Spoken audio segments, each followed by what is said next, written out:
कमरिया का डिमांड बा तोहनी लोगन का। तुम लोग का एक डिमांड अपन बतावा, कौन गाना चाहिए? यहां से बोला कौन गाना हो,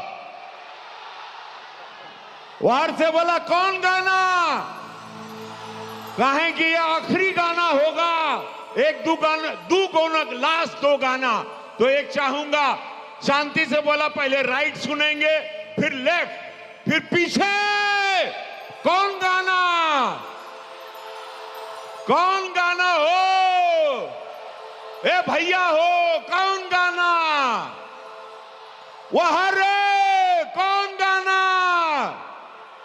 वहां रे भैया, कौन गाना? हमको कुछ सुनाइए नहीं दिया। अरे तू लगा बेलू जब लिपस्टिक हिलेला आरा डिस्ट्रिक्ट। तू लगा बेलू जब लिपस्टिक हिलेला सारा डिस्ट्रिक्ट। जिला टॉप लागे, ओ जिला टॉप लागे। कमरिया कमरिया